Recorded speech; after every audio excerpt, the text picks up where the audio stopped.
ఇరాన్‌లో ప్రపంచం ఊహించని సంఘటన జరగబోతుందా? ఇజ్రాయెల్, ఇరాన్ మధ్య యుద్ధంలోకి అమెరికా ఎంటర్ కాబోతోందా? అమెరికా అధ్యక్షుడు డొనాల్డ్ ట్రంప్ ఇస్తున్నటువంటి సంకేతాలు చూస్తే అలాంటి అంశాలే కనిపిస్తున్నాయి. జీ7 సమిట్ ప్రతిష్టాత్మకమైనటువంటి ఈ సమిట్‌లో అగ్రరాజ్యంగా అమెరికా పార్టిసిపేట్ చేయడం అనేది సర్వసాధారణం. కానీ ఈ సమిట్‌కి అటెండ్ అవ్వడానికి కెనడా వెళ్ళినటువంటి డొనాల్డ్ ట్రంప్ ఆకస్మికంగా వెనుదిరిగారు. వాషింగ్టన్ మళ్ళీ చేరుకున్నారు. వాషింగ్టన్ చేరుకునేటువంటి క్రమంలో ఆయన ట్రూత్‌లో చేసినటువంటి కామెంట్స్ ఇప్పుడు వైరల్‌గా మారాయి.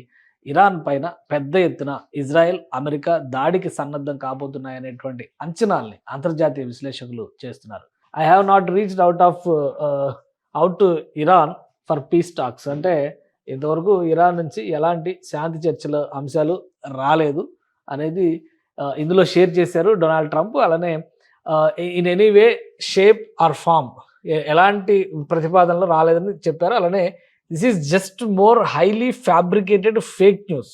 శాంతి చర్చలు జరుగుతున్నాయి అనేది కంప్లీట్‌గా ఫేక్ న్యూస్ అని చెప్పని డొనాల్డ్ ట్రంప్ కొట్టిపడేస్తున్నారు. If they want to talk they can know how to reach me. They should have taken the deal that was on the table.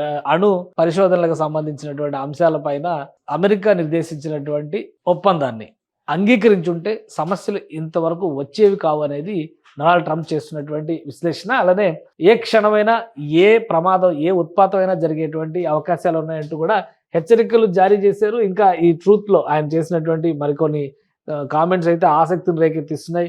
Iran should have signed the deal, ఎంఓయూని sign చేసి ఉండాల్సింది అనేది mention చేస్తూనే Iran cannot have nuclear weapon, టెహ్రాన్ని ఖాళీ చేయమనేటువంటి సందేశం Donald Trump ఎందుకు ఇచ్చారనేది ఇప్పుడు ఆసక్తికరంగా మారుతుంది. ఇజ్రాయెల్ జరిపినటువంటి దాడుల్లో అనేక నగరాలు ధ్వంసమయ్యాయి. కానీ అణు విద్యుత్తుకి సంబంధించినటువంటి కొన్ని స్థావరాలు, అలానే అణుబాంబు తయారు కోసం, అణుబాంబు రీసెర్చ్ కోసం ఉపయోగిస్తున్నటువంటి ప్రాంతాలు మాత్రం ఎలాంటి నష్టం వాటిల్లో లేదు. కేవలం పవర్ కట్లు, సర్ఫేస్ పైన ఉన్నటువంటి స్ట్రక్చర్లు, అంటే భూమి పైన ఉన్నటువంటి నిర్మాణాలు మాత్రమే కూలిపోయినాయి అని చెప్పని ఇరాన్ నుంచి మాట్లాడుతున్నటువంటి అంతర్జాతీయ విశ్లేషకులు కొందరు బయట ప్రపంచానికి చెప్తున్నారు. అంటే భూగర్భంలోనే ఈ అణు పరిశోధనా కేంద్రాలని ఇరాన్ నిర్వహిస్తోంది. వాటికి ఎలాంటి నష్టం వాటిలో లేదనేది దీని సారాంశం.